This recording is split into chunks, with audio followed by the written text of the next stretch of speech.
Hey, hello, how are you? You know, it's often a strange world these days, isn't it? Where you have to hide out and be kind of secure in what you're doing. Well, this session is about cybersecurity, which used to be a very covert world, a world where people hide, and then you got to play hide and seek to try and find them. In many ways, it still is, of course. That's very much the way with the world of cybersecurity. And as the bad guys, like me, have spread, so has the need for good guys, hopefully like you. So, how do you get a job in cybersecurity? Well, my real name, oh, okay, my pseudonym. No, my real name is Dalim, and I'm in a very lucky position. I am the chair of three great groups in the BCS, the Chartered Institute for IT in the UK. They are three London branches reaching out to more than 10,000 people: London North, London Central, and London South. And we run a whole series of webinars, and we have lots of great initiatives. Tonight's webinar is going to be focused on three of those. One of them is early careers, and Samira, who I'll introduce in just a minute, is the lead for that. The second one is security and cybersecurity.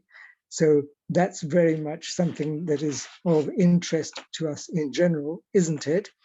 And the third one is recruit, which of course you spell recruit IT. So these are the three initiatives that are coming together in tonight's webinar. And I am very pleased to introduce you to Samira Ali and her special guest. So now let me reveal all and hand over to my good friend and colleague, Samira Ali. Thank you, Dalim, for that wonderful, warm welcome. Absolutely. I feel really special today. Thank you for that great introduction. It's absolutely a pleasure working with you and all the BCS team, especially the South London branch. And thank you to our guest for joining us on this, shall I say, grey Monday? It's raining where I am. I don't know. Hopefully it's nice and maybe a bit more sunnier where you are. But first of all, thank you. Thank you, everybody, for joining us. And we hope that you all have lots of good questions for Mark, who I'm going to introduce now. Mark Rijk, who is cybersecurity professional, and he's got an amazing story to tell you. I don't want to go on and steal his thunder by introducing him fully, so I will pass on. So Mark, thank you very much for volunteering with us this evening, and for you to giving us the time to share your wonderful story on how you got to become a cybersecurity expert the non-conventional way. And I'm sure you've got lots of amazing tips with our attendees. So welcome, Mark. Thank you, Samira. Thank you for the intro. I can see over 100 people attending, so that's good. I hope you bring up a lot of questions. I hope to get to the point where I go like, I can't speak anymore, my voice is gone. So let's aim for that one. So yes, I prepped a slide deck, but to basically introduce myself. Samira, can you go first slide? Or second slide. Sure, ready, go ahead. So yeah, my name is Mark Rijk, as you guessed already. So I've been in cybersecurity now for 23 years, 24, something. I don't know, stopped counting, something like that. I basically started in 1998. I am 44 now. In all fairness, I started with computers when I was 9. Not because I was special, but I had a neighbor who was had a home office, which is very rare back in the day in the apartment building I was living in, and he worked for basically the Dutch version of BT Telecoms, and So he had an office, which is really cool. Basically 2 parts of a hallway. One part of the hallway was an office, and the other part was he had his own private cafe. But that's a different story for a different day. And he was like, do we want to see your computer? Because I basically had to go through that hallway in the apartment building to go from the bicycle shed, because being Dutch, go on a bicycle everywhere if you can. Not the motorway, but everything else. And he was like, yeah, you want to see a computer? And, like back then, it was like, what's a computer? Like, what's this? And I was like, yeah, sure. And so that's how I got introduced. The guy had like the most esoteric equipment in there. He had like mobile phones, the old brick ones where you go like, if I hold this for too long, then I'm going to end up with a hernia because it weighed like 20 kilos. He had like, just showing my age, I guess. He had something called a PDP-11, which is like a computer, or basically calculation, roughly a calculator, let's be honest, with tubes, which is like, if you think about it, you go like, the processing capacity that you and I have in like a mobile phone. I know this is my virtual background. It is so massive that, like what your mobile phone can do now is like 100 times the capacity of what they use to land, a moon lander on the moon. And we have that now in the mobile phones. And I fall into the same trap where, I go like, I use it for WhatsApp or whatever, but you can do so much more. Well, back in the day, it was like, you go like, okay, I want this program to do X, but, my memory is only 8 kilobytes. I can really only do 4 things. So those other 6 things that I want to do, the computer can't do. And if I want to load something else, then I have to get my punch cards out and load a new routine. And to do that, so that's how I got started. He had the unique position that he basically had unlimited budget where you go load, like anything came out, requested and we'll buy it. So he had a Commodore 64 with serial number 69, as in one of the first 100 made. Which his employer paid like, I don't know, 40 grand for, which is like amazing if you think about it. Because we're talking about 1980s, paying 40 grand for a computer, with inflation, we're looking at, something that would be, I don't know, $500,000 something, considering inflation. So yeah, that's how I got started. I was doing penetration tests for banks. So back in the day, banks used to have like local dial-in centers. I know, sounds a bit ancient again, where basically as a customer, you would dial in and then basically with your computer using a barely graphical interface, basically transfer money from one account to the other. So I would get paid, funny enough, in crates of beer, because there was no such thing as a security budget back then, which sounds crazy if you think about it.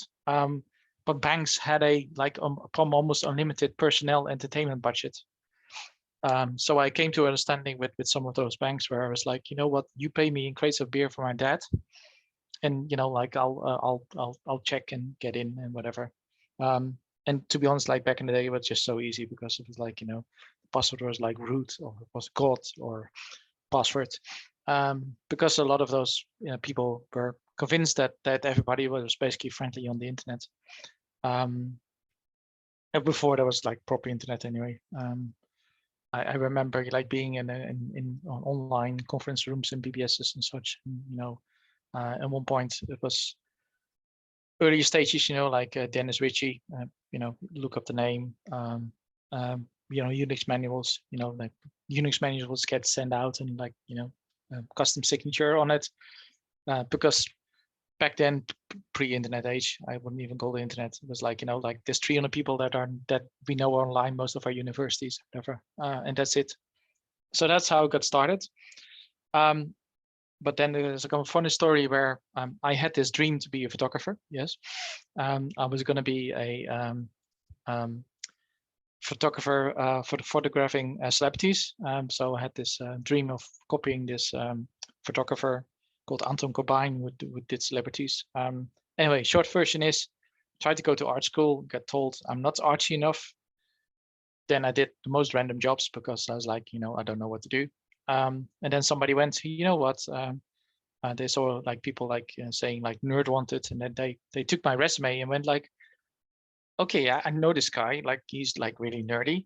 And that's how I got my job, where basically I did a job interview, was for a, back in the day, MCSE bootcamp, which is Microsoft Certified Systems Engineer, if I got the acronym correct, for, I think it was the Windows 2000, if I got it right, and Windows NT. Yeah, had a weirdest interview. Then they went, like, hey, do you have a driving license? Why? It's like, yeah, you get a company car. Okay, crap. Okay, what do you want to earn? There's a dotted line, fill in what you want to earn, because they didn't have a clue. I filled an amount, and then the years later you go like, I probably should have asked for more. But that's how it got started. My actual first job after the bootcamp was that I worked on a help desk. And I always reiterate to people looking to get industry is like, a help desk is like the best place to start, because you just learn so much. You speak to so many different people. So the company I work for, like I'd be speaking to the CEO, I was speaking to, somebody working in a warehouse and such. And then basically, if you listen, you get a lot of opportunity. I know Samira is going to have a lot of questions. So basically, just to give you an overview on the slide, things I worked on, critical infrastructure security. I had a security clearance before, where I did a lot of work in bunkers, on the ground or above ground, working with 3 and 4 letter agencies in EMEA, but also Northern America. Lots of different stuff. I've done a lot of application security, ran a application security team, lots of network security, firewalls, you name it, anything that can be rack mounted and has a UTP cable you can plug in. Cloud security, lots of different things, AWS, Azure, GCP, no Alibaba or something of the sort, no Oracle Cloud, lots of things. IoT, I was involved with a startup doing early stage IoT as well. So looking at how I can do encryption on a small bandwidth platform. Then general information security, I've done governance, risk and compliance. I've looked at apps as well.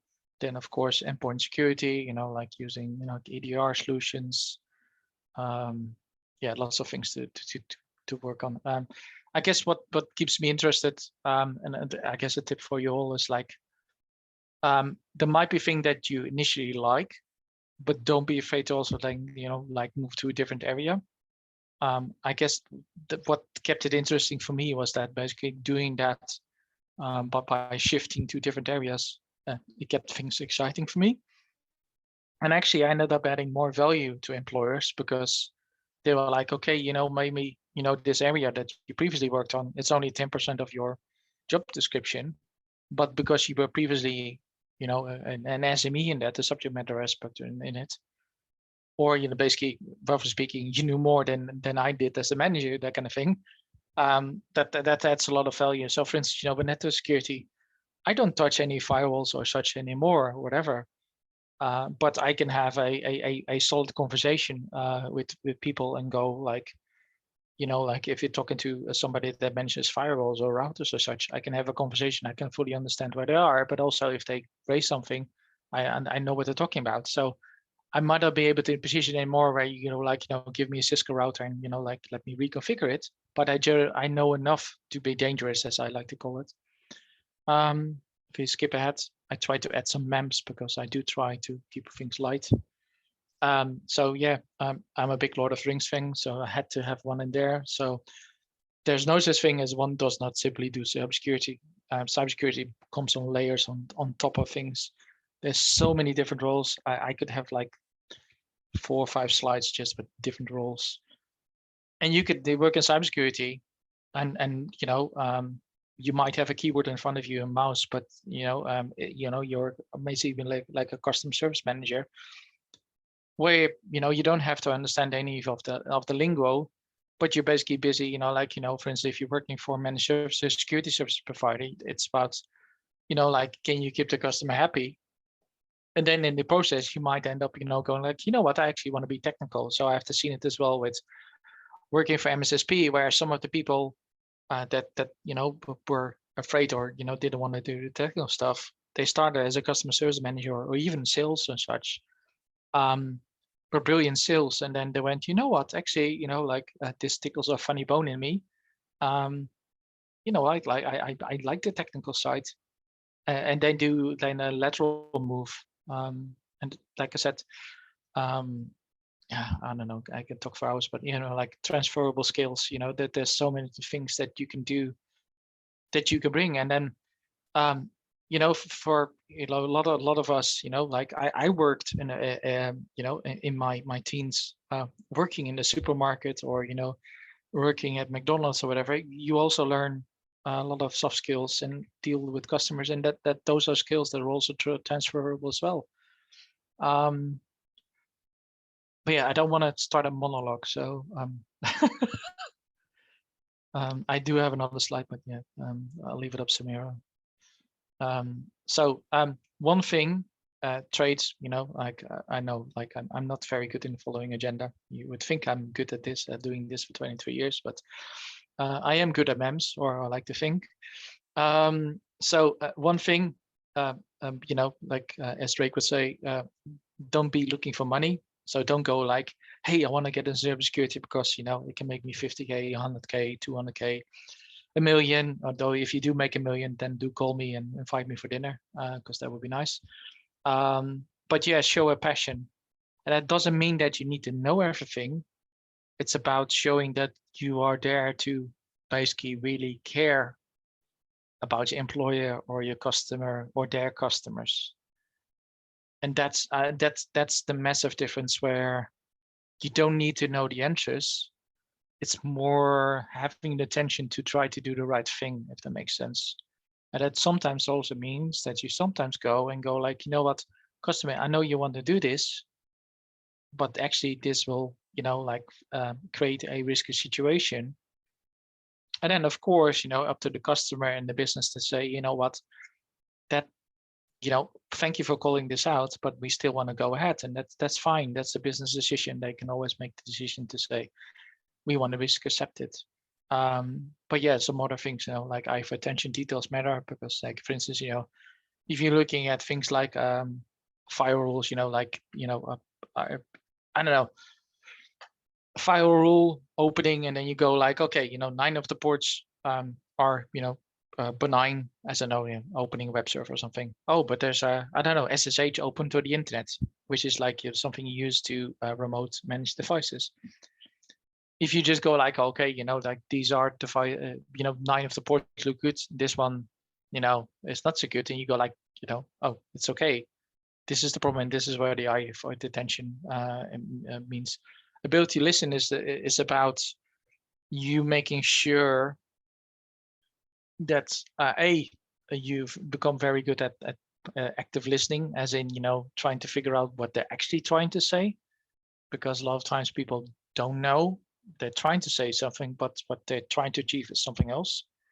And like I said, you're hungry to learn, communication skills, passion, like I said again, good morals and ethics, which is a very thin line. So especially for the people that go like, you know, I want to work in pen testing, you might go, you know what, I want to try this. And, you know, like before, you know, you go into a situation where you cross that thin line and you do stuff that you can't do, or you're in a situation where basically you are asked to, you know, penetration test something, but they basically, you don't get permission to do so in writing before. And then, you know, you can end a situation where something breaks because, you know, the client's network maybe is not as stable. And then you get a situation where they go like, hey, but why did you not, you know, why did you break this? And then if you don't have all the paperwork in place, yeah, you can end up in on the wrong side. So it's good to know about the bad side. So it you know, like and do your research and whatever. But you have to make sure that your exploration sense doesn't go the other end of the thin line, where you might learn more, but in doing so, you might, hurt some people or companies, that kind of thing. And then team player. But yeah, I think that goes for every career, to be honest. Okay, and then that's a monologue. So I'm not gonna answer. Wait for the questions. Thank you very much for that, Mark, for that excellent presentation. Really, really appreciated it. And I think I was jotting down, as you were talking, I was writing down some notes. So I do have some really good questions for you that I already prepared. And I can see our audience, we've got a couple of people with their hands up. We will come to you and we will definitely answer your question. I don't think we're gonna do learners. So what I was going to say is, for all our attendees, if you have any questions, I understand your mic is muted and your camera is off, everybody's off. But what you can do is you can write questions on the chat and we will answer everybody's question as the time goes. So if you can just all be patient with us, that'll be great. Thank you. Okay, but please, everybody, if you just put down your questions. I don't think we're going to be able to hear you, but correct me if I'm wrong, Delim. We don't get to hear the people asking questions. They just write it on the chat, correct? We will see how it goes, but it's mainly in the chat. Okay, cool. All right, then. Thank you. Okay. It would be nice if we did get a chance to hear them, but yeah, okay, cool. We'll see how it goes. Okay, so regarding the presentation that you did, Mark, I've just literally have got a question for you. So one of the things that you emphasized was you kept talking about passion and making sure that obviously no one's doing cybersecurity just for money. You know, I mean, at the end of the day, we've all looked at the salaries. They're really good. They're very attractive and stuff. There's a living cost crisis. So obviously people are attracted to transfer to transition into careers and obviously get paid more money. But obviously I agree with you, it shouldn't just be about money. It should be the fact that day in, day out, this is going to be a job that you're going to be doing for 35 hours, 40 hours a week. So you have to find something inside of you. So how do we show our passion then if it comes to an interview? What would you say? How do we show passion? Yeah, so one of the things you could do is like, hey, participate in things like BCS. Volunteer, I don't know, like local libraries, help hubs, that kind of thing.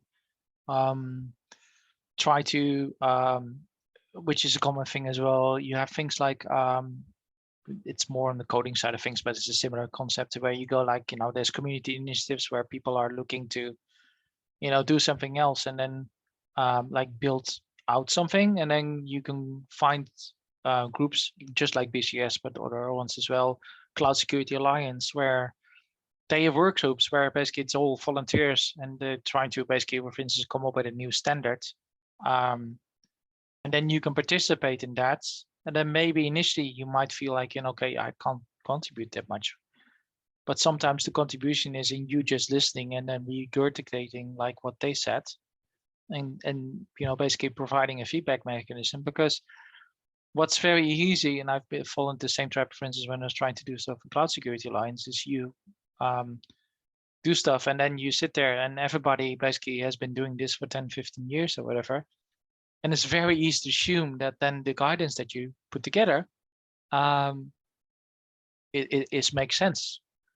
Well, actually, if you have somebody with a younger voice, I said the 40-year-old here, if somebody with a younger voice comes in, it actually can help you figure out, what did the guidance that we write, did it actually make sense? So yeah, those are some things. Let me look, I got my notes if I got other stuff as well. So while you look at your notes, Mark, I do have another question as well, is that I've made a notes of while you were talking as well. And one of the things that you said is that you started your career in IT help desk. So if you can share with us, with the IT help desk, from there on, what was your first cybersecurity role? How did you make the transition? Oh yeah, good question. So where I got to, I guess next steps, I'm trying to figure out, it's a long time ago. We're talking like end of 90s. So forgive me. Like, what was your first step? Was it a blue team? Was it a red team? No. So it basically, to be fair, a lot of times back then, cybersecurity roles weren't even dedicated, which, like, if you sound crazy, there was no such thing as CISOs. You just have to think about how far the field has come, but also how much opportunity there is, because I always explain this like cybersecurity is like a teenager. So it's basically like as a field, cybersecurity is like, I would say, like a 10-year-old, as in the field is still so young that there's so much growth to be had, that even you entering new into the field or a previous experience, you still got so much to add. So that's one thing I want to say, so don't feel bad, if an old fart like me goes, oh yeah, but Mark has been doing this for 22 years. I can tell you, like, some of the things I've done, like, it's not even around anymore, as in, it's no longer relevant. So is there some thinking that, yes, I've adopted and, that I still use? Yes, fine. But that's fine. But yeah, get back where I got from. So I went from help desk to went to a sysadmin for Windows NT, because, back in the day, that was it. Then I went, just trying to think which way around it was. I think I started doing network security, but that was not full-time because, again, security back then was more an add-on activity than something, like, why does this have to be done full-time? I managed checkpoint firewalls on a Solaris cluster, again, showing my age, very old school, and, had to reboot them a lot. Then I actually, while I was doing that, I was also a Unix admin on our IBM R6000 cluster, which the company was using. So, and that's how I kind of like transitioned as a soft transfer, if you will. Okay. And then I came to a unique situation where, one day, because I was young and I was brash and Dutch, and I just tell it like it is, I went like, what, antivirus, what are we doing? And then, like some people upstairs, management went like, okay, like, why do you have to point this out? So basically what happened is that I think the sole person dedicated to security in the whole multinational company, and this is again how, like, how immature, if you will, or how growing up this industry is still going, went like, oh yeah, can you put a proposal together? And I basically suggested that we replace all the different solutions we had in the whole of Europe by a Trend Micro solution. And then that went to the board of directors. And then the board of directors called the CEO and basically went like, hey, Mark needs to go onto a plane to go to work this Friday and install this and whatever. And that's where it started from. And this is Excellent. also where I have to put the disclaimer, because this is also unfortunately where I ran into a burnout, because I was young, I was brash, and I was like thinking like, people are actually paying me to play with computers all day long. So I had a burnout. So this is my fatherly advice, if you will, to all of you. Like, if the passion bug hits, also make sure that you do take your breaks, because it's very easy to get consumed by it all and then take it over and be like, what, yeah, like I can't take a break because it's too important. I made a mistake. Please don't make the mistake. And end of fatherly advice. We're not going to make that mistake. Thank you for that, Mark. Okay, yeah. Mark. So I think I'm going to ask one more question, I think, because we've got a lot of questions on the chat. And obviously I am keen for our audience to get their question answered. My questions, I can always ask them later on if there's still more time and stuff. But one of the things that I wanted to ask, and I think this will help a lot of people who are here as well, who are looking to transition into tech and obviously get to that interview stage. I mean, first things first, it's always the application stage. You gave really good advice about how people can get experience, whether it's volunteering, joining places like BCS, attending, like, being active in their learning. Meetups. Meetups even online, and all of that. Yes, exactly. Because that's the thing as well. This is the good part about these times. Back in the day, again, I don't want to sound old. Back in the day, it was like I grew up in Netherlands, and then I was in a way lucky, depending how you see it. Then I had a neighbor that did stuff with computers. You networked, that's what happened with your neighbor. But the thing is, there was no such thing as Zoom. There was no such thing as virtual meetups there. There were BBSs, bulletin board systems. I'm not going to bore you with that one. But basically, everything was very local. But right now, on a completely different note, good There's tip, a big community. Yeah, you can meet and join other people that are living across the world. So just another tip I thought about, soft skills wise, Toastmasters. I know it's slightly off tangent. Toastmasters I would highly recommend. And again, I guess, yeah, LinkedIn network. I don't know. I'm sorry, I'm going that's all really over the good. place. Thank you. Yeah, no, thank you for that, Mark. But my question that I was going to get to was that obviously you are in a senior position and you obviously have your own you were able to obviously recruit people for cybersecurity roles. So let's just say now I want to get into cybersecurity and I've done my volunteering, I've done some cybersecurity qualifications, which we are going to answer in a minute because we've got quite a couple of questions about which cybersecurity qualifications are worth it the most. But my question to you is how, like when you're going to interview somebody for a job role, what are the sort of the qualities that you are looking for? What can we do in order for us to get, I mean, you like our CV, you like our application, you like our experience, but what is a successful cybersecurity candidate for an entry role? What are the qualities and transferable skills that they have? I know you touched on it a little bit before, but it'll be kind just of good like to know. what was in the slide, kind of like I said, passion is the first of all. Yeah, when you provide our answer, don't make it sound like you literally just, like read it off Wikipedia. So if somebody, points the three-way handshake question at you and go like, what's the TCP three-way handshake? You go Synac, ACAC, and Synac. Probably got it wrong now myself because don't be afraid to kind of like have fun with it. So even if you know the answer, you go like, oh yeah, okay, three-way handshake, okay, sure, okay, yeah, I know that one, like, but don't just sit there like I don't know, show a bit like of personality. robot. Yeah, Okay, yeah, so show a bit robotic. of personality. Okay. Okay. Like, and go like, okay, yes, okay, so like, did I pass this? Like, yeah. What about somebody who asks a lot of questions? Do you think that's a good quality? Somebody who asks well, somebody that asks good questions about the job and the environment, and for instance, like, ask questions like, what would the person want to change? What's a problem that you've been meaning to tackle that you haven't got to yet? Where do you see the opportunities for the wider team? But also go like, okay, what do you think?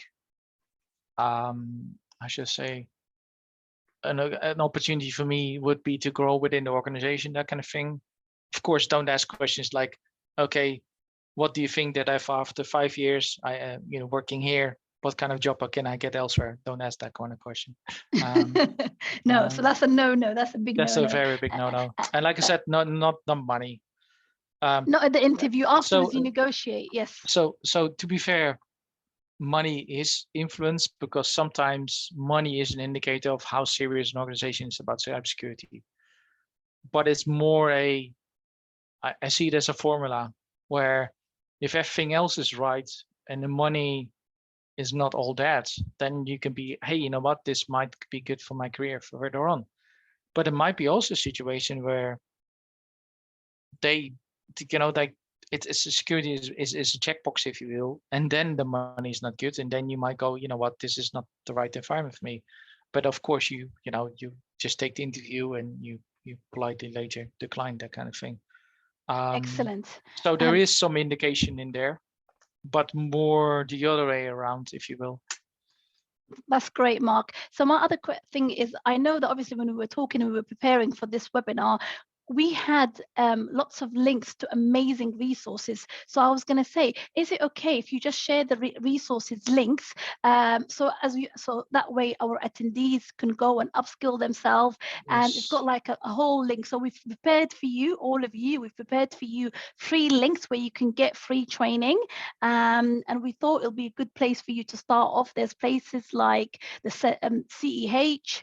There's what other ones have you got, Mark? There's quite a lot. There's a really good the list CEH, of Firebrand. those are the lots of boot different. camps. Yes, We've got QA boot camp as well. We've got so we've got lots of Sans great as a program. ICS is not on there, but they also do one where you can get an entry-level certification.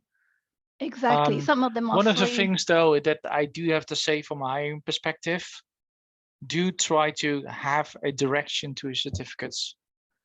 So what I'm trying to say is that it's not about how many free certifications you can gather, because in a way that it maybe sounds weird, but it shows the wrong image, if you will.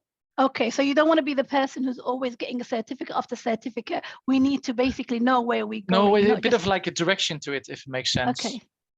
So let's say, you do something, I don't know, find a free pen testing, and then you do free, I don't know, security operations center or something like that, where then as employer or a higher manager, you might go, okay, but actually, what do you want to do? Because it looks like you just went for every free cert that you can get. And then it's better to say, you know what, for instance, I've been playing with AWS free credits, because for instance, you can do that as well. You have, with AWS, Azure, whatever, you can have free credits. And that shows more value than you having 12, 13 different entry-level free certs, basically. Because in the end, you also have to think about, as a person wanting to enter, you have to also think, where do I spend my energy?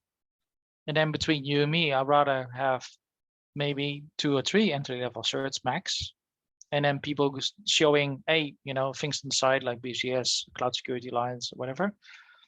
And then, for instance, learning some cloud skills already. And even if it's a bit of playing around, but that shows that you're interested, because let's be honest, everything has got cloud in it anyway. I'd rather see that than a lot of entry-level certs that can end up quite theoretical, if that makes sense. No, that makes sense. And talking about entry-level qualifications, we've got some questions. So what I'm going to do is I'm going to read out some of the questions that we have. Everybody, we will try to read everybody's questions, but just in case we run out of time, we will have to answer that separately and get that back to you another time. But let's try to get through as many questions as we can. So the first one I've got here is, I've got a question that says, let's see, where was the first one? So we've got a question from Mrs. Ferren, and she said, I want to know why BCS CISMP exams are so different from the course, ? I'm now studying online to become a cybersecurity analyst. Ferren, do you mind if you tell us, like, what other course are you comparing the BCS CISMP to? Because you said, I want to know why is it different from the course. I'm now studying online to become a cybersecurity analyst.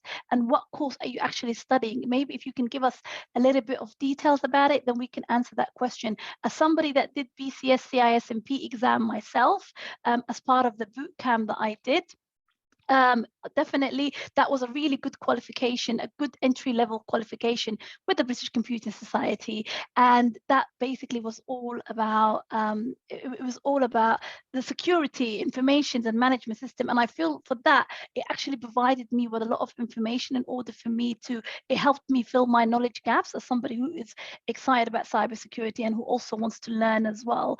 But definitely I think BCS CISMP is a good entry-level certificate, and once you've got it, I know for a fact places like the government, if you are based in the UK government, they use it for like when they're looking for entry-level roles, they always say BCS CISMP certificate is a highly regarded one, but it's a good foundation one. And I think from there on, correct me if I'm wrong, Mark, but after the BCS CISMP is a shorter version of CISM, correct? Yes. And then if you have CISM, it's kind of like a counterpart, if you will, to CISP, and then CISP is really expensive. But basically, if you do SysMP, I know it's too many acronyms and whatever. And then it's easy to bridge to SysM. But yeah, that's a good option basically. Thank you for that. Okay, so I hope that answered your question. Next we've got here is somebody wrote, what do you think about cybersecurity certifications? But you've already answered that before about which ones are good, etc. And I think it's a fact that, so like, for example, if you were to say now for somebody who wants an entry level role, what would you say are 3 certificates that you recommend? So, I mean, at the top of my head, I can think of CompTIA Security Plus. What other ones would you recommend, Mark? Yeah, SysM, that one, of course. Then yeah, you can look whether you can do the SANS one, which is, to be honest, it's new, but basically they have a one as well. And then they have ICS has an entry level one as well, which I think is free. Yes, for the first 1 million people right now. I think yes, we which post is the a link. lot of people. Yes, Yeah, I'll post the link on there so other people which is got a good it. one Yes. as well. And then cloud-wise, not necessarily free, because I don't know if they still do free certification, the attempts. But Microsoft used to do it, but right now they don't do free certification. But they're but it's actually quite decent prices. Exactly, they're quite affordable. I think like for Microsoft ones, I think like it's £80 or something. 85. Yes, and on the AWS side of things, last time I did it myself, I think it was like £150. It might actually be in dollars, to be fair. I don't have it on top of my. Yes. But basically, what do you think? So yeah, so if you can basically mix in some cloud experience, that would be good, because yeah, everyone will be doing cloud, and then it will give you some like AZ 900, SC 900, SC 900, and then AWS you have Cloud Practitioner, if I got it right. Which is a good one, and then you can work from there. So basically, then if you get in, you can go, you know what, let me do, I don't know, associate one, and then after that you can go to professional one. But you don't need to do all of that up front, because like I said, how I got in myself was literally to help desk. So because I know, of course, jumping straight into cyber is the preferable option, but a lateral move is much easier to make, basically. Excellent. Thank you for that, Mark. So we'll move on to the next question. The questions are coming more and more. So let's answer the next one then. So let's have a look. So where were we at? Okay, we've answered Mary's question. Okay, we've got a question from Steve, and he wrote, hi, I'm a network architect looking to move into cybersecurity. Is the certified ethical hacker a good course to look at, and where could it take me? What could it be? Yeah, what do you think about that? I have a mixed view on certified ethical hacker. Is for the pen testing side of things, it's a good one to start with. So I guess you can frame it as in, for instance, you can go after junior pen testing roles, or you can use it to try to get into software security or application security roles. Once you know you want to do that, then on the Sun side, there's GPEN, GPEN. And then what I recommend for the Sun side of things, there's something called work study. So if you do SANS and work study, or GIAC work study, one of them, which I've done myself, is basically it's a mechanism where you can attend a conference of SANS, and basically you become the class assistant for the teacher during that course, but then you get to attend for a massively discounted fee, and they give you access to the online train at your own pace training as well for most of the courses. It's not free. I have to be mindful of that. So it may be not completely for an entry-level person. But last time I checked, going to GPEN and doing the course by itself, we're looking at like 6-7 grand. if you do work study, I think the last time I checked, it was $1,200. So much cheaper than. And then the good part is because you're actually there as an assistant, you also get to hang out with instructors, which basically gave you long life connections.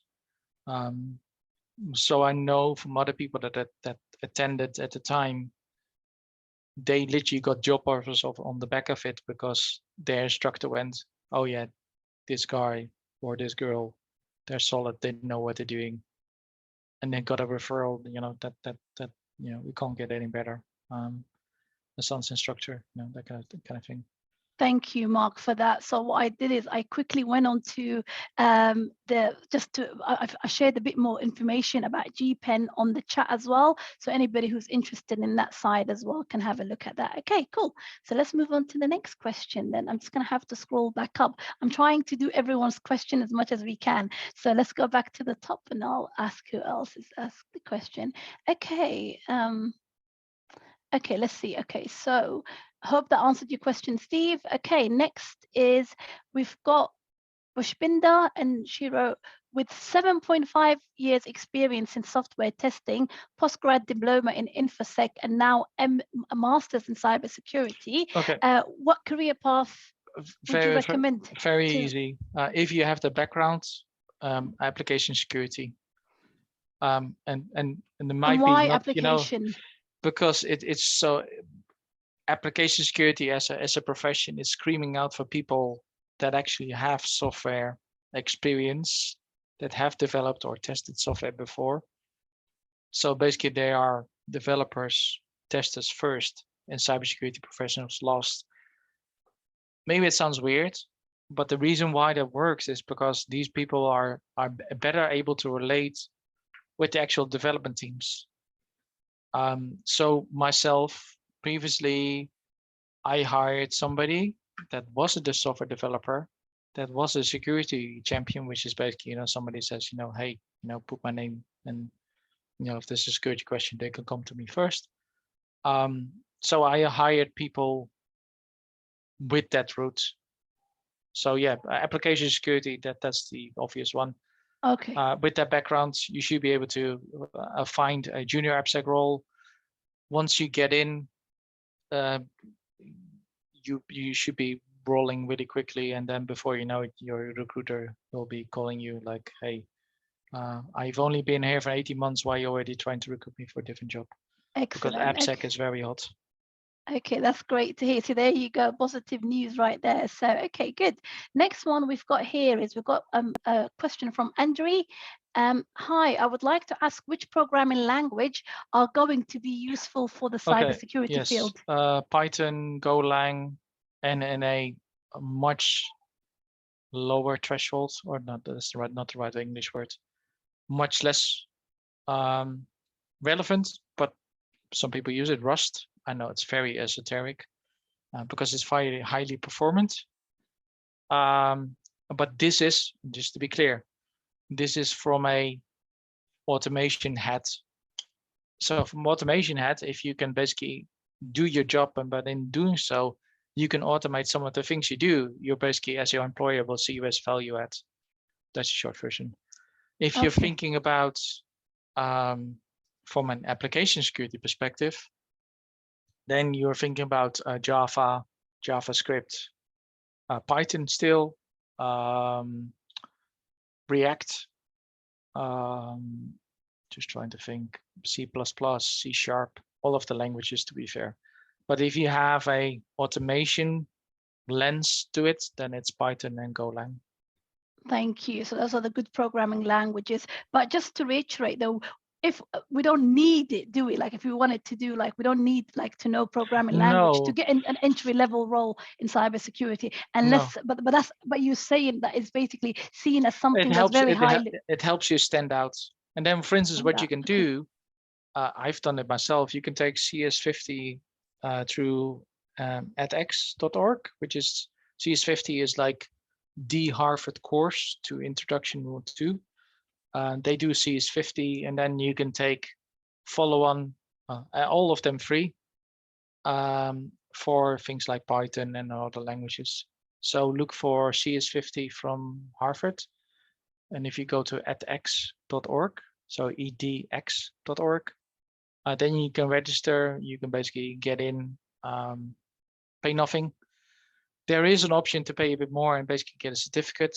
But if you're learning about skills, nobody cares, because if you then say to a recruiter or a hiring manager, you go like, oh yeah, you know, like I did CS50 and then learned Python, and you know, no hiring manager worth their salt will ask for a certificate. Basically, that's what I'm going to tell you. Thank you. And you've already shared the link to that place, isn't it, for the C? No, that one is not in. Oh, yeah, I did. Oh, sorry. Yes, I don't know. You I have did. too many links. But yeah, the link. Wait, so it's called Maybe if you CS. reshare it just in case, so that maybe. No, it's fine. So it's called C. So I put it there. CS50. Oh, Mary already put it in. Excellent. Thank you. Good. Okay, fantastic. Okay, and we've got another question from Miriam here, and she wrote, I just completed the level 3 cybersecurity practice, but can't find anything unless I'm looking for the wrong roles. I would prefer to do a non-technical roles. Yes. So what would you recommend for a to do technical roles? So the I'm not saying the simplest, because customer service management is not simple, and I will be absolutely atrocious at it.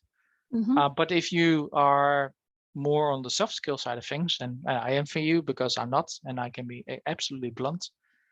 I've called some these 3-star generals some choice words, and it went well because basically I was the only one available that can work with the person. But I wouldn't advise to do that for your career. But basically, if you're on the softer side of things, of course, GRC, customer service management, sales. Because if you're in sales, you know, you can make let's say a transfer, if you will, to cybersecurity sales, that kind of thing. Definitely. But also customer service management. That's in the main thing is like keeping the customer happy, but you're not there to find the technical solution. But of course, over time you will learn more, and then might you go like, you know what, actually I want to do more technical stuff. What do you think about another role that just came into my head as well, just to answer Miriam's question? What do you think about a data protection officer? Do you think that's a good role as well? That's not very techy? Yeah, so yeah, no, not very techy, but and then I guess it's more about privacy regulation, knowing GDPR inside out, which is a challenge in itself. Yeah, so many things to do, and also what you can do in the UK specifically. I forgot what it's called, but basically the police has regional cybersecurity, you know, free help centers. I forgot what it's called. I'm trying to crack my brain and see what maybe it if is. you remember it, you can tell us afterwards. So we'll move to the next question, but if you do remember it, please tell us and post it on the chat. Okay, cool. We like free courses and free places that you can upskill yourself from. Okay, next I've got a question here from Ibrahim, and he said, I've got a CISMP qualification as well as an SC 900 Microsoft compliance certificate.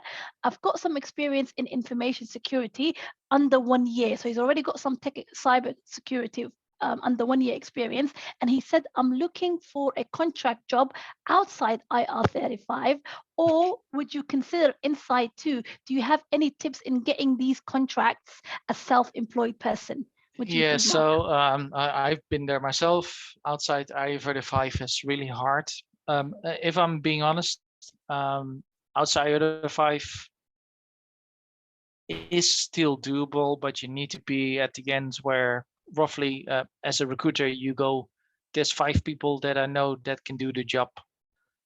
So at the more junior side of things, unfortunately, you'll be on the inside track. The exception is, for instance, if it's location oriented. So what I'm trying to say is that, you know, like for instance, oil and gas, they're looking for somebody specifically in Aberdeen. Then you just happen to be their local, and then of course you're competing with less people. But even for me, outside Area 35 with 20 years experience is very hard, because what I'm trying to say is that over the years you kind of like specialize more. So for the right role, you know, they will pay top dollar or top pound, if you will. But it also means that you become more specialized, so there's less roles for you to apply to, if it makes sense. I know it's not maybe the answer you want to hear, but yeah, that's my experience. Thank you for that honest answer, Mark. But then it could be that maybe Ibrahim could start with inside IR35, and as he builds up more experience, maybe there'll be a bit more outside IR35 roles. But definitely it's good to start. Yeah, like I said, is it networking, you know, so go to meetups, even if it's virtual. Like I said, try to contribute. You know, try to get in like work groups with Cloud Security Alliance, BCS, ISACA. You know, maybe like one of the things you go like, you put a presentation together where, like, hey, this is how I got my first role, and then explain what you learned. And then in a way you also learn. And then, like I said, things like Toastmasters where you learn public speaking, you might initially go like, why is this? Why would I do that? And then it's like you're building soft skills. I have a crazy story as well, actually. But I don't mind embarrassing myself. But basically, in my first job, they called me the coffin, and of course I wasn't that. It wasn't that. It was more that literally in the morning I'd say hello, and then when it's 5 o'clock I would say bye, and that was all. And I am still quite introverted, but I did something which maybe seems fairly left field, but I started working as a volunteer bartender in a jazz club, because I was like, okay, what can I do that's not my work, and then also build social skills, but also might make me a little bit uncomfortable in the process. So in my younger years, I worked in a jazz club and did the night shift, Friday nights. So basically after work, I would like sleep for, I don't know, 2-3 hours if I did. And then go to jazz club, like 11 o'clock at night, serve beers to people, basically learn to talk to people. And then go home the next morning and maybe go out with some people, have tequila somewhere. And then over the years, basically, it became easier for me to talk to people. And then when I did proposals, I was much more comfortable. And then people went, you know what, I want to listen to this guy. And yes, I want to approve his proposal because I had sufficient communication skills to basically make the case. Paul, initially, like I said, I literally was called a coffin because I didn't talk, because I was just scared shitless, pardon my French. So I literally just said hi and bye. And then for the rest, I would just, like, I'd be one of those guys. Before there was Slack and Teams, I don't even know what I was using back in the day. Yeah. Okay, Mark, we will move on to the next question if that's okay, because we've got a lot and I'm really conscious of time. Sorry about that. Okay, next one is, and I just wanted to quickly add as well, for anybody who also, I know you've touched upon it earlier as well, Mark, you talked about as well as the free trainings that you posted on there. There are boot camps and there's the government digital trainings going on that is free at the moment, where they can do boot camps for 12 weeks.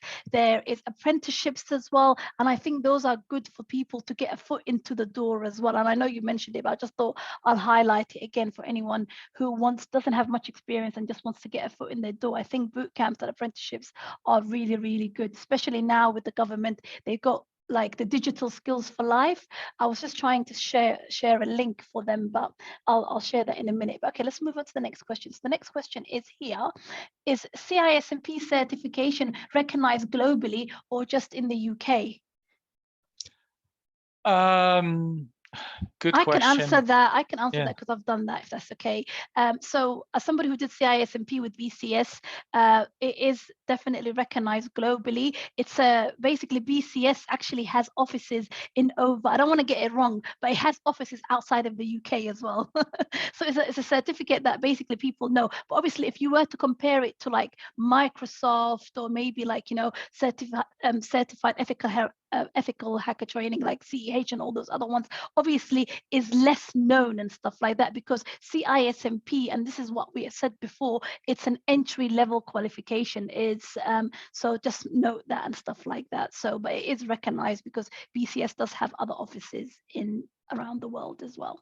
But obviously, if you compare it to Microsoft and all those other ones, then it's not going to go like that.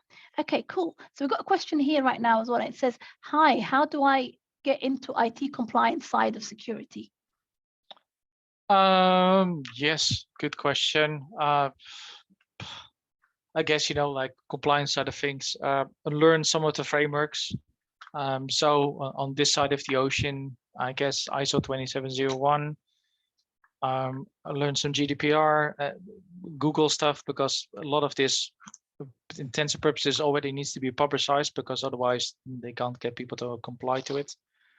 On the US side of things, SOC 2 is a big thing. So AICPA, which is the American Institute of Certified Public Accountants. Oh, look, I got it right a long ago, I think. They do SOC 2, which is basically a bit like ISO 27001. If you know a bit about those and a bit of GDPR, that should already help. Yes, there's more esoteric frameworks. There's SOX, not to confuse with SOC 2. There's SOX like Sarbanes-Oxley, which is financials. But you don't need to know that in depth. And the reason why I'm saying this, I haven't been in those functions as well before.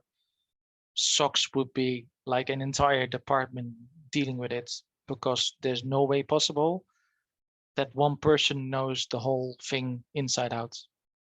I Google all the time, and I'm not afraid to use Google.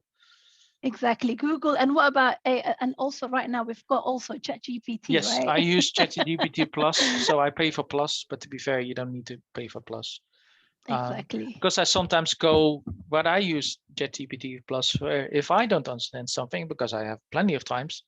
I go like, please explain this to me differently. And you, as a person trying to get into it, you go, for instance, you can say, please explain SOC 2 compliance, and use ChatGPT for that, and then basically use it as a tutor. Okay, thank you, Mark, for that. Okay, another question here that we've got as well here is, somebody asked a really interesting question, so I'm just trying to read it out. Let's see. I've lost it. I just had it. Okay, so John, we've got a question from John. And he said, is incident response role more stressful or boring depending on the situation? and I'll just finish the question. And he wrote, and lead to high burnout. What is the solution to such an issue? So that's a very direct question. I like it. Okay, over to you. So do you think it's stressful, or do you think it's boring, or do you think it's a good role if you're really passionate about it? So that depends what you do. So at one point, for instance, I worked for HP. I worked for ArcSight, which is a provider that provided security incident event monitoring tool, SIEM. So I used to build like security operations for centers for clients using ArcSight. We had a specific team that the only thing they did is do incident response, and they literally, these were guys and girls that literally had a private jet on standby with custom, rack-mounted servers, and they would go to clients, which I cannot name because basically then I have to say that these companies got breached. How it worked basically in those kind of things in breach response teams is that when they're there, it's really stressful, but A, they're working as a team, and B, they all have their own specialisms, which I have to say again, nobody needs to know everything, but they also had downtime. And if you're talking about a regular company, yes, incident response can be stressful, but you learn so much. I've been in a situation myself as well, where in the moment you just go like, okay, mama, I want to go home. But later you just go like, I learned so much. So for ArcSight, for instance, I was in a situation where my manager, the principal consultant, was like, oh yeah, you go to this insurance company, which I will not name, and then you have to rebuild this box. And then like there was not even instructions for it. So me and my new colleague that also just started and went to their internal boot camp was like, oh, why are we doing this? And like I haven't eaten, like I've been skipping our lunch, but then you do it, and then later you just go like, I learned so much. So So tying back to incident response, yes, times can be stressful, but you learn so much. And if the employer treats you well, then uptime comes with downtime. So I'm trying to say is that if it's stressful, it shouldn't be continuous stress field, because then your employer is managing it incorrectly. Thank you, Mark, for that. And we've got another good question here as well. And they said, how often in cybersecurity roles do you report to your managers on a daily basis? Do you think an entry role in cybersecurity is minimum supervision, or is it a way to measure a performance in a role, or is it following protocols, or do you get left alone? I mean, what would you say for entry role? So very simple. In a more entry-level role, you will get more directly managed. And the reason I would actually want that, because you don't want to be a junior person and not get the guidance, because then the manager is not worth their salt. Because it's a junior role, so you need to have some guidance or roadmap, if you will, like, what does you doing that role instead of a junior, what does it look like as a meteor, and what does it look like as a senior? So if you're starting a role and then you're basically left alone to your devices, for my personal opinion, that's not a good place to be in. Then when you get more senior, yes, you will get left more alone, because basically the assumption is that you will only contact if you're stuck. And then a tip for all of you, if you then talk to your manager, and this is a cliche, and I know, and I cringe myself every time I say it, but please come with solutions. And that doesn't have to be the perfect solution. It doesn't mean that manager expects you to do 3 days of research to provide the perfect solution, that also provides world peace and whatever, but just come up with some potential solutions. But if you just reach out and, I was your manager, and go like, I have a problem, and I have a problem, and you haven't even thought about what the potential solution could be. So short version, when you're junior, expect more guidance. If they don't, then probably question like if this is the right place to be. When you're more senior, you should be left alone more, but that also means that you need to be setting your own direction better, if it makes sense. Great, Mark, thank you. Okay, next one here is, my question is, how long would you say, okay, they said you mentioned the youthfulness of the field of cybersecurity. My question is, how long would you stay knowledgeable and stay useful in this field? I'm curious about the rapidity of its development. So a very good question, to be fair. I think I briefly mentioned, for instance, like at one point I worked for MSSP and used to manage firewalls. How it works is basically, okay, maybe the firewalls are now in AWS Azure, but a firewall is still a firewall. So the mechanism slightly changed. And so how I said it, and again, I'm Dutch and I can be quite brutal. I was like, some employee went, okay, you know what? You've managed these 5 different brands of firewalls, but you haven't this one. And you just, you have to be a bit creative. Without falling into insulting, of course, and go like, well, I've managed these different 5 brands, and let's be honest, give me a manual and I'll find out how I can manage the 6 brands. So I'm trying to say a lot of things are iterative. And cloud is not new, it might sound new, but AWS S3 or something was like 2009 or something at the top of my head. So I don't see an issue. And again, going back to previous comments, the cybersecurity industry in itself is literally, I would say, we're like literally a 10-year-old. There's so much maturation that we need to do. I still do stuff every day where I go like, Mark, this was absolutely stupid. Why did you do this? And I go like 2 days later and like, I should never done it this way. As long as you're willing to learn, that's fine.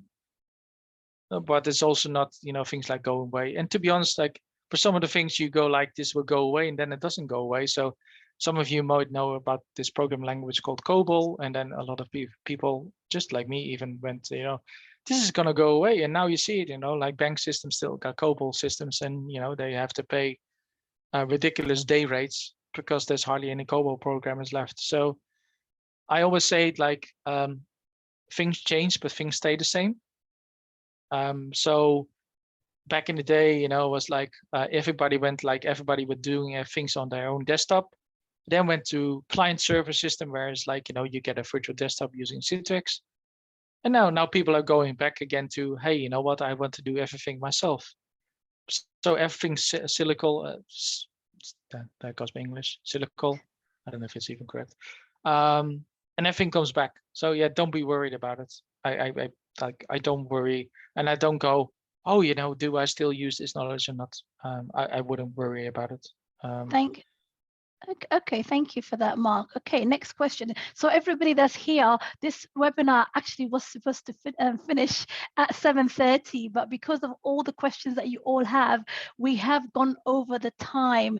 So it's only supposed to be an hour, but obviously we want to give you all value because you are spending this Monday evening with us. We want you exactly. all to go I still got water, so with a lot of information. So we'll go through, I would say, for like a couple of more minutes, and then we're going to have to stop there, unfortunately, because there's just so many questions. Okay, so let's continue on for a couple of more minutes. I would say we'll see where we're at in the next 5-10 minutes, and then we'll get from there. But Mark, I think it will be good as well if you can give people your LinkedIn, if that's okay, and is it okay if people connect with you, and maybe that way they can yes, if that's okay. I don't have my browser open. Don't worry. Okay, I can give them your LinkedIn. I've got that yes. open as well. So I'll post it on here as well. So just give me a second. So in case Mark doesn't answer your question now, in your own time, do message him. And obviously, no pressure, Mark. You do reply back to people in your own time. I don't want you to think you're under duress. You are volunteering with us after all. Yeah, I'm scrolling to the questions as well. Okay, so somebody wrote here, is there a role that you would recommend? I thought this was a really good question. Is there a role that you would recommend that will give you exposure to different roles within cybersecurity so that you can see which one you enjoy the most before doing any certification? What do you think? So it's not necessarily a cybersecurity role, but a project manager, which is nothing to, it's not a cybersecurity role by itself. Business analyst, because you'll be spending time a lot of with people like me, where you go like, okay, this guy knows what he's doing technically, but like he can't put pen to paper. So again, this is about different skills. And then I've seen it before as well, with, for instance, financials, where BAs or project managers would rotate through an organization, and then the end, all of a sudden you go like, organization announcement, and then the person got basically 2 job ranks promotion because the organization found out, what, this person now knows so much about the organization that they're supremely qualified to give them a promotion. So what I'm trying to say is that it doesn't, your progression doesn't always have to come from a cyber role. It might be a adjacent role like a project manager or a business analyst, where you are basically witnessing other people and then learning through osmosis, if you will, where you're learning from other people, seeing them do the job. Thank you for that, Mark. Okay, the next one is knowledge of computer networks very important for cybersecurity career? How much Linux is required for cybersecurity? Do we need to know everything about Linux commands, or just knowledge of a few important ones? What do you think? No, you don't need to know all the commands, and that would be silly. Networking as well. You need to be able to answer, what's a router, what's a subnet. Again, some recruiters, high management, might be like, oh yeah, calculate what this subnet, how many hosts are in there. Again, if one of the hiring managers does that, it's probably a signal for you to run the other way. That's my personal opinion, because I just think these are torture questions. Okay, cool. Okay, next one is, would you say a computer science degree? So actually, so if anybody, in case I skip your question, it's only because we've already answered it. So for the value of time, I'm going to the ones that we haven't answered. So a lot of the questions were about degree and people saying that they don't have a degree, or some people saying they've got a degree. So I've got somebody saying here, would you say a computer science degree is a good foundation to get into cybersecurity field as a graduate? Question mark. Yes. And in all honesty, I don't have a degree, just to be clear. I know it's much harder, and I fully acknowledge that. What I do, for instance, like I work. Well, work is a big word. It's volunteer. I would go to UCL and basically talk to their cohorts before they're about to finish their bachelor's or the master's, and then basically go like, ask questions and like help them guide their things. So I guess, like I said, it's practical skills where I normally advise students is like, it's good that you have a theoretical knowledge, but like, can you navigate around an AWS console? Can you do a little bit of Python? Nothing major, but can show me what a variable looks like, that kind of thing. Or like, hey, I found this cool open source repo on GitHub. Oh, like I want to mention it, like, or like, again, it's like, it's enthusiasm, if you will. Or like sharing, like, oh, you know what, you go to very specific maybe, but just give you an example. A company that deals with like, like voting machines, and you go like, hey, like I did research, like voting machine security. Oh, I know you do this cool thing in your voting machines where, you have anti-tampering mechanisms. Oh, yeah, like I really like to find out more. So it's again, like, it's about the passion. So you might not know how to do it, but it shows that, you're really into it, if it makes sense, without actually knowing it.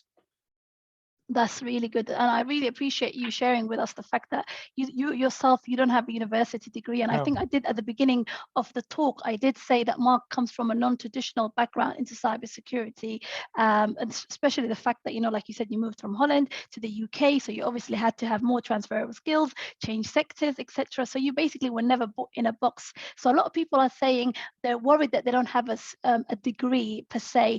And one of the things that we did is on this webinar, we posted links to the government digital schemes. So I posted, for example, at the top of my head, 2 providers that I can think of is QA skills. They do boot camps, but also Firebrand Training, which is one of the top 20 in the world as well, is also on there. And they are also providing free government sponsored digital trainings. So definitely those are worth having a look. But also if you go to the main website, there are more bootcamp providers, apart from the 2 that I just mentioned, that are also providing free boot camps as well. And another thing that we'll just say as well is, you don't have to go to university to get into cybersecurity, just like Mark said, but there are apprenticeships that are also degree that you can do, like a 4-year apprenticeship, and by the end of it you get to have a degree for free. So obviously with apprenticeship, the salaries are a bit more lower, and I think Mark, you would agree with that, but the training that they'll provide you, do you think they're worth it, apprenticeships? Yes. Yeah. I'm just going to questions as well, if you don't mind, because I know a lot of people have questions. Yes. I'm probably going to pronounce it wrong, but Sujata K, if I got it wrong, pardon me. Career path, identity access management, 6.5 years. Congratulations, you're actually already doing security. So what I will recommend for you, try to rewrite your resume, use maybe a bit of ChatGPT. But if you're doing identity and access management, that is cybersecurity to me. So for you, rewrite your resume and basically, put a cybersecurity lens on it, because that's really what you're doing. Sorry, I'm just scrolling down because I want to answer as many questions as possible. Yeah, we've got, for the sake of time, Mark, I think we've got, if that's okay, we've got just 5 more minutes and then we're going to go, because obviously everybody else who's volunteering as well, we've been here for quite a while. So if we just give it maybe like 2 more questions and then we will call it an end. Yeah, let me see. Let's see. And I'll put down my LinkedIn as well. So if anybody wants to connect with me, I'm happy to obviously answer some more questions as well. So I'll do that as well. And I've Yeah, and posted then Mark's LinkedIn as well yeah. in the chat. Go on. And then, like I said, I think I proactively, if you're not getting approached or you can't things posted, a lot of things I remember are not even posted. So reach out to recruiters and build relationships, and then check in regularly with them. And then if they looking for somebody and basically you're in their memory bank, if you will, nerd term, they will think of you. That's one thing I like to say. And then some of those recruiters also do meetups. So then if you show up at the meetups, you also stand out. Mary mentioned this as well. Sorry, let me. Okay, one more question, Mark, please. Yeah, SOC technical role, yes and no. So Adewela Sobawale, if I pronounce it correctly. Sorry if I didn't. Yes and no. So it depends on how big the organization is. I've built SOCs where really the only thing that SOC does, and that's not a detriment to them, but basically because they're highly efficient, is they have a playbook. So the run book where it basically goes like, these are steps 1 to 20. And it has been explicitly written out exactly what you do. And then you hand it over to like a second line or third line team. But there's other roles where basically they don't have the structure, and basically the first and second line and the third line have kind of like combined. So if you see a SOC role, it doesn't have to be a super technical role. It could be basically you are more like an operator, if you will, that goes to run books.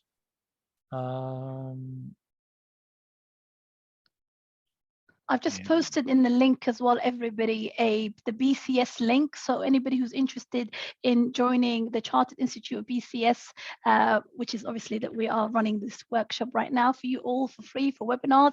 We do lots of free webinars as well. Definitely, I highly recommend joining the BCS website because, the BCS membership, because what you can do is you get also access to free e-learning, and also BCS through BCS membership as well, you can access a mentorship as well. So we've got a lot of IT professionals who volunteer their time, so it's worth definitely. And I think the membership start off, I don't want to give a wrong figure, so I've got it open here. So we've got student memberships and they start from £20 a year, so £20 to £30 a year. Then we've got associate membership, which is for anyone who's not a student. It's from £25 for the whole year, which is a really, really good price, I personally think. I mean, I'm an associate with BCS and I only paid £25, and it means I get access to the e-learning. They do what's it called, there's a platform on there where you can actually go and you can actually sort out your CV, you can practice assessments. And the reason I know this is because, like I said, I'm a member myself, and I feel like for £25 I am definitely getting value for money right there. Yeah, some other things. Somebody posted, Jay Gill, the link to the Cyber Resilience Center. That was the thing I meant. So basically there's resilience centers with local regional police things where basically they provide free advice, and then companies can reach out to their local resilience center. So that link is there. Jay Gill, thank you, has posted that. Excellent. So resilience and then center. somebody asked about LinkedIn. So LinkedIn is one thing, but of course, as you probably can guess, Slack and Discord, that's where it's at. I don't have a list of Slack groups, but there's quite a few, so we have to pick that up. And then last one I want to answer. I know I can keep answering for this. John, in terms of role demands, breakdown highest in demands. AppSec, GRC, because a lot of us don't like the documentation, but if you like documentation, then GRC is good. A lot of teams in GRC have a lot of attrition because people leave because they can find something better. What else? I guess, yeah, I'm trying to think what else. Yeah, pen testing. I guess my issue that I have with pen tester is that a lot of people, they see the glamorous bit and they think of TV and then go like, everybody turns into Neo and and then starts hacking stuff. But the actual challenge is the blue team defending, because basically how I see it, as a pen tester, you only have to get it right once. But as a blue team person, you have to get it right every time. So the actual challenge is on the blue team side of things, which is why, because so many people are getting to pen testing, is that people then are countering that, pen testing roles are not paying that much because there's more people trying to get in. And a lot of organizations already done annual pen testing and they realize that they're leaky as a sieve, if you will. So they're looking desperately for blue team people to actually, decrease the chances. So I would highly recommend the blue team side of things, and you can end up doing lots of things. So in my career, I haven't done really pen testing other than what I did in my teens, if I can even call it pen testing or misguided youthfulness. But blue team side of things, I literally work with generals, I work with prime ministers, I work with commission officers, I work with lawyers, barristers, mayors, and none of it involved breaking it down, but I've been in some interesting situations where I think the funniest one or the weirdest one was basically I went into a bunker. I think for fun anecdote to close off with. I went to the bunker one time and I had to help a partner without going too much detail, and they talked about boiler rooms, and then people have an idea of boiler rooms, about people like pressure cooling, and that's one definition. The other definition of boiler room is that it gets so hot because basically, effectively, they created room in a boiler. So I've actually been in a situation where I had a meeting with some people in the bunker, and they had a boiler which they created room in, and I literally put a guy with an MP5, which is like a submachine gun, and closed the boiler, and said, you know what? Okay, you better reach an agreement now because you got like 45 minutes before we run out of air here. And again, I wouldn't have been able to do any of that stuff if I've picked the red team side of things. Sorry. That's brilliant. Thank you very much for sharing that with us, your story, Mark. That's been great, and thank you so much. I truly really appreciate it. I think all our hosts, all our attendees today also appreciate the fact that you've stayed like literally like a whole half an hour extra. This is fine. It's so fine. we really appreciate it, and answering those questions, and under duress agreeing to accept people's LinkedIns as well. But I'm sure they'll all be nice to you. Yes, but Mark, thank you so much for sharing your story, answering all those brilliant questions that all the attendees had. Really big thank you, and also big thank you to all of you who joined us. We've been talking for almost the last 1 hour and a half, so really thank you, and I hope you can follow on with us as well, so you can keep joining for future events. Over to you, Dalim. Thank you. Thank you very much. And I would like to give my heartfelt thanks to Samira for an excellent bit of comparing. What a great show. So thank you very much for that, Samira. And especially to Mark. What a wealth of knowledge you've got, Mark. And I would strongly recommend everybody who's been listening to this to try and capture the chat, because there are so many great links that have been put into it. This is a great starting point, lots of good links and so on. And also in terms of the advice that I would completely echo is, do please join the BCS if you can, start benefiting from the groups and all the networking. And also, and this is for your benefit as well, Samira, in the London branches, we have run many, many cybersecurity events, and we've captured videos from them. So we've got a library of videos, and you can easily find lots of great cybersecurity ones there as well, including from a recent presenter who's called Sarah Armstrong-Smith, big fan of ours. We're a big fan of hers. And she is also the chief security advisor for a company called Microsoft. So you might find some useful gems in there as well. But I thoroughly enjoyed that. I hope you did too.